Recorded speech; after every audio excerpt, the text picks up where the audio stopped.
नमस्कार, गोरखपुर न्यूज में आपका स्वागत है। दिन भर की खबरों के साथ मैं हूं रूपिका कश्यप। मुख्यमंत्री योगी आदित्यनाथ और मध्य प्रदेश विधानसभा अध्यक्ष नरेंद्र सिंह तोमर ने महाराणा प्रताप शिक्षा परिषद के 92वें संस्थापक सप्ताह समारोह में मुख्य अतिथि के रूप में भाग लिया। इस अवसर पर मुख्यमंत्री योगी आदित्यनाथ ने अपने संबोधन में छात्रों को कहा कि आज पूरी दुनिया भारत की ओर देख रही है। प्रधानमंत्री नरेंद्र मोदी के नेतृत्व में नया भारत वैश्विक मंचों पर अग्रणी भूमिका निभा रहा है। एक समय था जब भारत दिशाहीन था, लेकिन आज यह दुनिया के ध्रुवीकरण की दिशा तय करता है। देश को आगे बढ़ाने की जिम्मेदारी केवल सरकार की नहीं, बल्कि हर नागरिक और संस्थान की भी है। मुख्यमंत्री ने तकनीकी के सही उपयोग पर बल देते हुए कहा कि तकनीक का प्रयोग जीवन को सरल बनाने के लिए होना चाहिए, न कि उस पर निर्भरता बढ़ाने के लिए। उन्होंने महाराणा प्रताप शिक्षा परिषद की ऐतिहासिक यात्रा को याद करते हुए इसके संस्थापकों ब्रह्मलीन महंत दिग्विजयनाथ और महंत अवैधनाथ के योगदान की सराहना की। वहीं विधानसभा अध्यक्ष नरेंद्र सिंह तोमर ने कहा कि उत्तर प्रदेश ने योगी आदित्यनाथ के नेतृत्व में कानून व्यवस्था, निवेश, स्वास्थ्य, गरीबी उन्मूलन और शिक्षा जैसे क्षेत्रों में अभूतपूर्व प्रगति की है। उन्होंने गोरक्षपीठ की प्रेरणादायक भूमिका की सराहना की। इस अवसर पर उत्तर प्रदेश सरकार के पूर्व मंत्री डॉक्टर महेंद्र सिंह, महापौर डॉक्टर मंगलेश श्रीवास्तव सहित अन्य गणमान्य लोग उपस्थित रहे।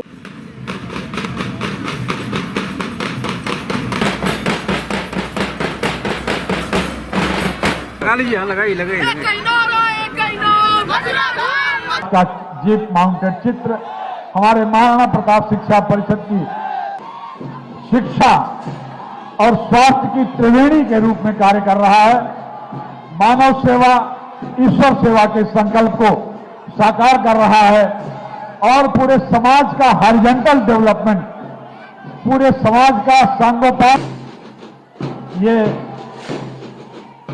हमारे यहाँ सारे बीच हमारे परम पूज्य गुरुदेव उदार मना अभिभावक, हम सब के अत्यंत उदार अभिभावक के रूप में पूरे विराट हिंदू समाज के विकसित भारत होना चाहिए।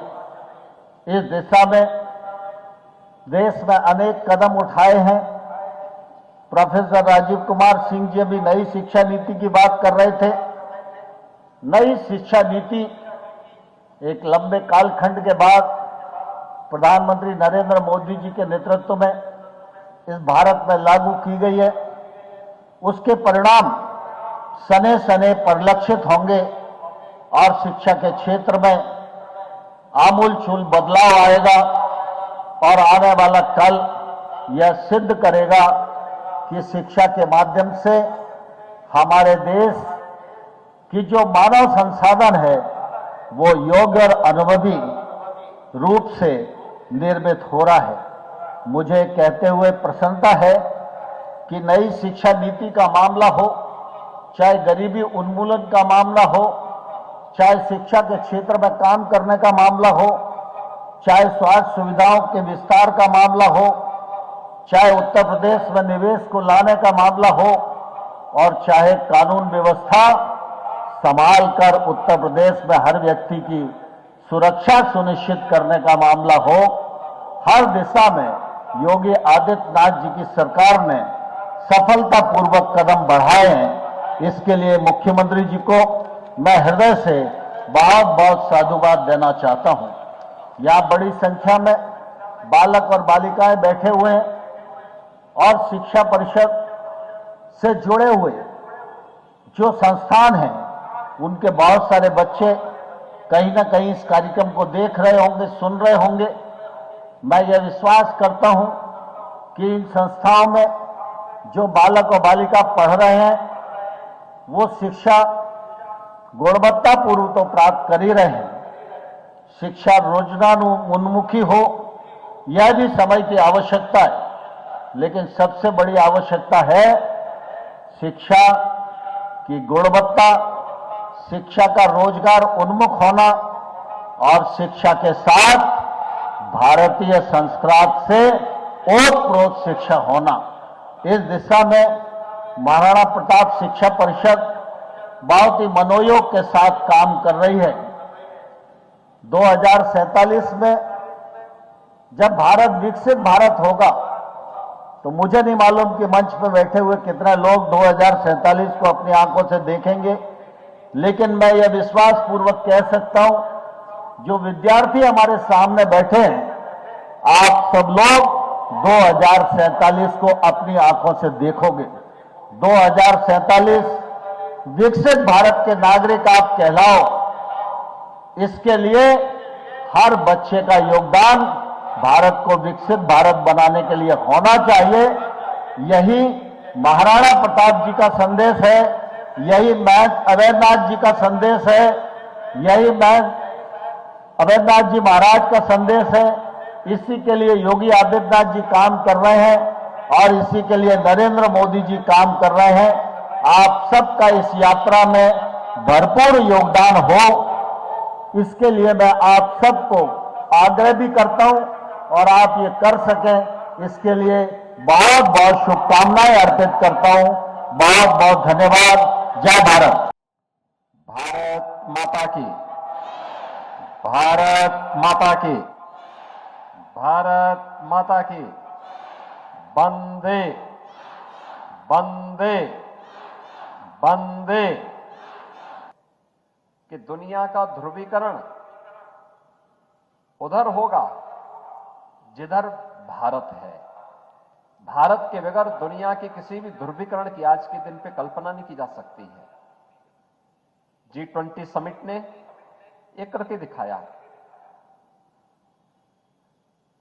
दुनिया के अंदर किसी बड़े आयोजन के साथ जब आप भारत को देखते हैं तो यह नया भारत अपने आप को उस रूप में प्रस्तुत कर चुका है जिसकी अपेक्षा 140 करोड़ का यह देश चाहता था। यहां की जनता जनार्दन के मन में जो आकांक्षा थी, देश का नेतृत्व कर रहा है, तो देश की संस्थाओं की जिम्मेदारी क्या बनती है? ये केवल देश की सरकारें ही करें या राज्यों की सरकारें ही करें और तभी परिणाम आएंगे? मुझे लगता है कि अब इस जिम्मेदारी से हमें बचने की बजाय स्वयं की जिम्मेदारी को भी समझने के लिए तैयार होना होगा। आपने देखा होगा क्या शानदार यात्रा भारत की पिछले 10 वर्षों के अंदर चली। आज भारत दुनिया की 5वीं बड़ी अर्थव्यवस्था बन चुका है। आज भारत दुनिया के ध्रुवीकरण का केंद्र बिंदु बन चुका है। आज भारत एक आत्मनिर्भर भारत बनने की ओर अग्रसर है। भारत ने अपने 25 वर्ष की आगामी यात्रा का एक रोड मैप दुनिया के सामने रख दिया है, अपने देशवासियों के सामने भी रख दिया है कि देश जब अपनी आजादी के 50 वर्ष 100 वर्ष पूरा करेगा, शताब्दी महोत्सव मना रहा होगा, तब हम एक विकसित भारत होंगे। लेकिन विकसित भारत की इस यात्रा में हम सबकी भूमिका क्या होनी चाहिए? और मुझे लगता है कि उसमें सबसे महत्वपूर्ण भूमिका हर संस्थान की होनी चाहिए, हर नागरिक की होनी चाहिए और हर संस्थान की होनी चाहिए कि व्यक्ति के रूप में, संस्थान के रूप में हम आत्मनिर्भर भी बने, स्वावलंबी भी बने और स्वाभिमान के साथ अपने देश की इस विकास यात्रा को आगे बढ़ाने में सहभागी भी बने।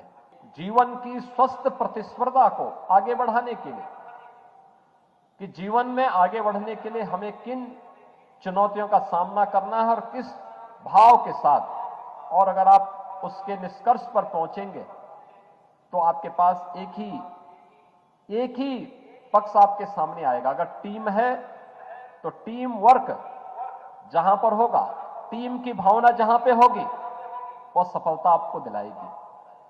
जहां पे आप एकल प्रतियोगिता में हैं तो वहां पर आपका एकाग्र भाव होने के साथ साथ कठिन परिश्रम आपको सफलता दिलाएगी। जीवन में इसके अलावा परिश्रम आपका एकाग्र भाव के साथ, उसके साथ जुड़ना और टीम भावना के साथ कार्य करने के अतिरिक्त जीवन में सफलता का और दूसरा कोई विकल्प नहीं हो सकता है। और जीवन की सफलता के रहस्य को अगर हम जान लें तो हमारे लिए फिर कुछ भी दुनिया के अंदर कठिन नहीं रह जाता है, असंभव फिर हमारी डिक्शनरी का शब्द नहीं रह जाता है। और इसीलिए महाराणा प्रताप शिक्षा परिषद और उससे संबद्ध जितने भी शिक्षण प्रशिक्षण संस्थाएं हैं उसके सभी छात्र छात्राएं अपने आप को उसके अनुरूप तैयार कर पाएंगे। इस विश्वास के साथ मैं आज के इस महाराणा प्रताप शिक्षा परिषद के संस्थापक सप्ताह समारोह के उद्घाटन कार्यक्रम के अवसर पर आप सभी को हृदय से बधाई देता हूं, अपनी शुभकामनाएं देता हूं। आज के समारोह के अतिथियों को, माननीय श्री तोमर जी को, प्रोफेसर राजीव कुमार जी को, अन्य सम्मानित अतिथियों का मैं हृदय से अभिनंदन करता हूं और विश्वास व्यक्त करता हूं कि इस साप्ताहिक कार्यक्रम के माध्यम से आप सभी अपनी प्रतिभा का, अपने परिश्रम का लोहा सभी युवाओं और सभी छात्र छात्राओं को मनाने के लिए मजबूर करेंगे और अन्य छात्र भी आपसे प्रेरित होंगे। इस विश्वास के साथ आप सबके प्रति मेरी मंगलमय शुभकामनाएं। धन्यवाद। जय हिंद।